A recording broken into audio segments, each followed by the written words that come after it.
ನಮಸ್ಕಾರ, ಜೈ ಶ್ರೀರಾಮ್. ನಾನು ನಿಮ್ಮ ಪ್ರಸನ್ನ ಕುಮಾರ್ ಅಯ್ಯಂಗಾರ್. ಇವತ್ತು ಈ ವಿಡಿಯೋ ಮಾಡ್ತಾ ಇರೋದು ಕಾರಣ ಏನಂದರೆ, ಇಡೀ ಕರ್ನಾಟಕದಲ್ಲಿ ಎಸ್ಪೆಷಲಿ ಬೆಂಗಳೂರಲ್ಲೇ ಅಲ್ಲೆಲ್ಲ ಈ ಖಾತಾ ಮೇಲ ಅಂತ ಶುರು ಮಾಡಿದ್ದಾರೆ ಕೆಲವು ಪೊಲಿಟಿಕಲ್ ಪಾರ್ಟೀಸ್ ಕಡೆಯಿಂದ. ಅದರಲ್ಲಿ ಏನು ಮಾಡ್ತಾರೆ ಅಂದರೆ, ನಿಮ್ಮ ಪ್ರಾಪರ್ಟಿ ಡಾಕ್ಯುಮೆಂಟ್ ತಗೊಂಡು ಅದರಲ್ಲಿ ಈ ಖಾತಾ ಮಾಡಿಕೊಡ್ತಾರೆ. ಅದು ಸಿಂಪಲ್ ಪ್ರೋಸೆಸ್. ಬಟ್ ಅದು ಸಿಂಪಲ್ ಆಗಿದ್ದರೆ ಅದು ಒಂಥರ. ಬಟ್ ಅದರಲ್ಲೇ ನಿಮ್ಮ ಮನೆ ಡಾಕ್ಯುಮೆಂಟ್ಸ್ ಎಲ್ಲ ಒಂದು ಕಾಪಿ ಇಟ್ಕೊಂಡು ಅದರದ್ದು ಡೂಪ್ಲಿಕೇಟ್ ಡಾಕ್ಯುಮೆಂಟ್ ರೆಡಿ ಮಾಡಿ ನಿಮ್ಮ ಪ್ರಾಪರ್ಟಿನ ಲಿಟಿಗೇಷನ್ ಪ್ರಾಪರ್ಟಿ ಮಾಡಿ, ಆ ಪ್ರಾಪರ್ಟಿಗೆ ನಿಮ್ಮ ಹತ್ರನೇ ಒರಿಜಿನಲ್ ಓನರ್ ನೀವೇ, ನಿಮ್ಮ ಹತ್ರನೇ ಲಕ್ಷ ಲಕ್ಷ ಕೋಟಿ ಕೋಟಿ ರೂಪಾಯಿ ವಸೂಲಿ ಮಾಡಿದರೆ ನಿಮ್ಗೆ ಹೆಂಗೆ ಅನ್ಸುತ್ತೆ? ಕರೆಕ್ಟ್ ಅಲ್ಲ? ಪ್ರಾಬ್ಲಮ್ ಅನ್ಸುತ್ತಲ್ಲ ಇದು? ಅಂದರೆ ಸರ್ಕಾರದ ವೈಫಲ್ಯ ಈ ಪೊಲಿಟಿಕಲ್ ಪಾರ್ಟೀಸ್ ಅವರು ಬಂಡವಾಳ ಮಾಡ್ಕೊಂಡಿದ್ದಾರೆ. ಈ ಕೆಲಸ ಸರ್ಕಾರ ಮಾಡಬೇಕು. ಯಾವುದು? ಈ ಖಾತಾ ಮೇಲೆ ಸರ್ಕಾರ ಮಾಡಬೇಕು. ಯಾಕೆ ಒಂದು ಪೊಲಿಟಿಕಲ್ ಪಾರ್ಟಿ ಮಾಡ್ತಾ ಇದೆ? ಯಾಕೆಂದರೆ ಸರ್ಕಾರ ಹತ್ರ ದುಡ್ಡಿಲ್ಲ ಡೆವಲಪ್ಮೆಂಟ್ಗೆ ದುಡ್ಡಿಲ್ಲ ಅಂದರೆ ಆಟೋಮೆಟಿಕ್ಕಾಗಿ ಅವರು ಫಾಲೋವರ್ಸ್ ಹತ್ರ ಕೂಡ ದುಡ್ಡು ಬರಲ್ಲ. ಯಾಕಂದರೆ ಕಾಂಟ್ರಾಕ್ಟ್ ಇಲ್ಲ, ಕೆಲಸ ಕಾರ್ಯ ಇಲ್ಲ, ಆ ಕಾಂಟ್ರಾಕ್ಟಲ್ಲಿ ಕಮಿಷನ್ ಬರಲ್ಲ, ಬೇರೆ ಬೇರೆ ಪ್ರಾಬ್ಲಮ್ಸ್ ಶುರು ಆಗುತ್ತೆ ಅಲ್ಲಿ. ಕರೆಕ್ಟ್ ಅಲ್ಲ? ಸೊ ಅದಕ್ಕೆ ಅಂತ ಈ ರೆವೆನ್ಯೂ ಡಿಪಾರ್ಟ್ಮೆಂಟ್ ಕಡೆಯಿಂದ ಒಂದು ಪೊಲಿಟಿಕಲ್ ಪಾರ್ಟಿ ಈ ಖಾತಾ ಮೇಲ ಮಾಡ್ತಾ ಇದ್ದಾರೆ. ಅದರಲ್ಲಿ ಏನು ಈ ಲ್ಯಾಂಡ್ ಮಾಫಿಯಾ, ಲಿಟಿಗೇಷನ್ ಮಾಫಿಯಾ ಏನಿದೆ, ಅವರು ನಿಮ್ಮ ಡಾಕ್ಯುಮೆಂಟ್ಸ್ನ ಒಂದು ಕಣ್ಣಿಡತ್ತೆ. ಈ ಸೈಟ್ ಎಷ್ಟು ವರ್ಷದಿಂದ ಖಾಲಿ ಇದೆ, ಈ ಬಿಲ್ಡಿಂಗ್ಗೆ ಸಪೋಸ್ ಬರೀ ವಯಸ್ಸಾಗಿರೋರೇ ಇದ್ದಾರೆ, ಅವ್ರ ಮಕ್ಕಳು ಫಾರಿನಲ್ಲೇ ಇದ್ದಾರೆ, ಏನು ಮಾಡ್ತಾರೆ? ಇದಕ್ಕೊಂದು ಡಾಕ್ಯುಮೆಂಟ್ ಕ್ರಿಯೇಟ್ ಮಾಡ್ತಾರೆ. ಯಾಕಂದರೆ ಮಗ ಅಲ್ಲಿ ಫಾರಿನಲ್ಲೇ US ದಲ್ಲಿ ಎಲ್ಲ ಒಂದು ಕಡೆ ಇದ್ದು ಚೆನ್ನಾಗಿ ದುಡ್ಡು ಸಂಪಾದನೆ ಮಾಡ್ಕೊಂಡಿರ್ತಾನೆ. ಸೊ ಅವನು ಈ ಪ್ರಾಪರ್ಟಿ ಬಗ್ಗೆ ತಲೆ ಕೆಡಿಸ್ಕೊಳ್ಳಲ್ಲ.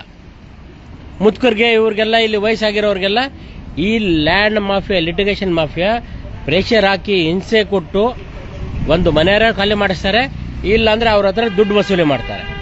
ಸೊ ಈ ಥರ ಪ್ರಕರಣಗಳು ವಿದ್ಯಾರಣ್ಯಪುರದಲ್ಲಿ ತುಂಬ ನಡೀತಾ ಇದೆ.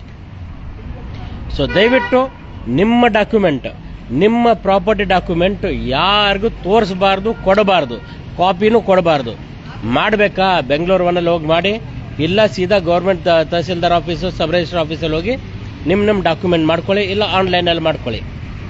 ಕಷ್ಟ ಇದೆಯಾ? ನಿಮ್ಮ ಅಕ್ಕಪಕ್ಕ ಮನೆಯವ್ರು ಮಾಡಿದರೆ ಅವ್ರ ಹತ್ರ ಹೋಗಿ ಕೇಳ್ಕೊಂಡು ಮಾಡಿ. ಬಟ್ ಈ ಭೂ ಮಾಫಿಯಾ, ಲಿಟಿಗೇಷನ್ ಮಾಫಿಯಾ ಹತ್ರ ಮಾತ್ರ ನಿಮ್ಮ ಡಾಕ್ಯುಮೆಂಟ್ಸು ಹೋಗಬಾರ್ದು, ಅವ್ರ ಕಣ್ಣಿಗೆ ಬೀಳಬಾರ್ದು. ಯಾಕಂದರೆ ನಾಳೆ ದಿನ ನಿಮಗೆ ತೊಂದರೆ ಆಗಬಹುದು. ಯಾಕಂದರೆ ನಿಮಗೂ ಗೊತ್ತಿದೆ, ಈ ಪೊಲಿಟಿಕಲ್ ಪಾರ್ಟಿ ವರ್ಕರ್ಸ್ ಹೆಂಗೆ ದೊಡ್ಡ ದೊಡ್ಡ ಗಾಡಿಯಲ್ಲಿ ಓಡಾಡ್ತಾರಲ್ಲ, ಹೆಂಗೆ ಓಡಾಡ್ತಾ ಇದ್ದಾರೆ?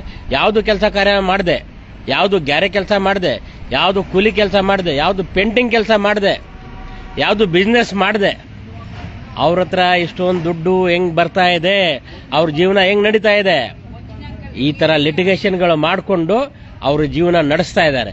ಸೊ ಅಂಥವ್ರನಿಂದ ಎಚ್ಚರಿಕೆ ಅಂತ ನಾನು ನಿನ್ನೆ ಮೆಸೇಜ್ ಹಾಕಿದರೆ, ಎಲ್ಲ ಭೂಮಾಫಿಯಾ ಸಪೋರ್ಟರ್ಸ್ ಇಲ್ಲ ಆ ಕೆಲಸ ಮಾಡೋರೆ ಬಂದು ನನ್ನ ಪೋಸ್ಟಲ್ಲೇ ಬಂದು ಗಲಾಟೆ ಮಾಡ್ತಾವ್ರೆ. ಸೊ ಒಂದು ಹಿಂದಿಯಲ್ಲಿ ಗಾದೆ ಇದೆ, ಚೋರ್ಕೆ ದಾಡಿ ಮೇಲೆ ತಿನ್ಕ ಅಂತ. ಯಾಕಂದ್ರೆ ಇದು ತುರ್ಕರ ಸರ್ಕಾರ ಬಂದು ಕೂತ್ಕೊಂಡಿದೆಯಲ್ಲ, ಸೊ ಅವ್ರಿಗೆ ಇದೇ ಥರ ಎಕ್ಸಾಂಪಲ್ ಕೊಡಬೇಕು. ಅಂದರೆ ಕಳ್ಳ ಗಡ್ಡದಲ್ಲಿ ಏನಿದೆ, ಒಂದು ಹುಲ್ಲಿಂದ ಕಡ್ಡಿ ಇದೆ ಥರ. ಓಕೆನಾ? ಸೊ ಯಾರ್ಯಾರು ಈ ಥರ ಬಡ್ಕೊಳ್ತಾ ಇದ್ದಾರೆ, ನಾನು ಸಮಾಜ ಸೇವೆ ಹೆಸರದಲ್ಲಿ ಅಡ್ಡದಲ್ಲಿ ನಿಮ್ಮ ಮನೆ ಡಾಕ್ಯುಮೆಂಟ್ ಒಂದು ಕಾಪಿ ಮಾಡ್ಕೊಳ್ಳೋಕ್ಕೆ ಇವರೆಲ್ಲ ವ್ಯವಹಾರ ನಡೀತಾ ಇದೆ. ದಯವಿಟ್ಟು ಹುಷಾರಾಗಿರ್ರಿ ಅಷ್ಟೇ. ಇನ್ನು ಇದಕ್ಕಿಂತ ಜಾಸ್ತಿ ನಾನು ಹೇಳಕ್ಕೆ ಹೋಗಲ್ಲ. ನಿಮ್ಮ ಎಚ್ಚರಿಕೆದಲ್ಲೇ ನೀವಿರಬೇಕು, ನಿಮ್ಮ ಪ್ರಾಪರ್ಟಿನ ನೀವು ಕಾಪಾಡ್ಕೋಬೇಕು. ಧನ್ಯವಾದ. ಜೈ ಶ್ರೀರಾಮ್. ವಿಡಿಯೋ ಲೈಕ್ ಆಗಿದ್ರೆ ಲೈಕ್ ಮೈಂಡೆಡ್ ಪೀಪಲ್ಗೆ ಶೇರ್ ಮಾಡಿ. ಬೊಗಳ ನಾಯಿಗೆ, ಬೀದಿ ನಾಯಿಗೆ, ಬೊಗಳ್ತಾ ಇರೋ ರ್ಯಾಬೀಸ್ ನಾಯಿಗೆ ಚಿಂತೆ ಮಾಡೋಕ್ಕೆ ಹೋಗ್ಬೇಡಿ. ನಿಮ್ಮ ಪ್ರಾಪರ್ಟಿ ಡಾಕ್ಯುಮೆಂಟ್ ನೀವು ಸೇಫ್ ಆಗಿ ಇಟ್ಕೊಳ್ಳಿ. ಯಾರಿಗೂ ಒಂದು ಕಾಪಿ, ಜೆರಾಕ್ಸ್ ಕಾಪಿನೂ ಕೊಡಬಾರ್ದು, ಮತ್ತು ಆ ನಿಮ್ಮ ಡಾಕ್ಯುಮೆಂಟ್ ಯಾರು ನೋಡ್ದಂಗೆ ನೋಡ್ಕೊಳ್ಳಿ. ಧನ್ಯವಾದ.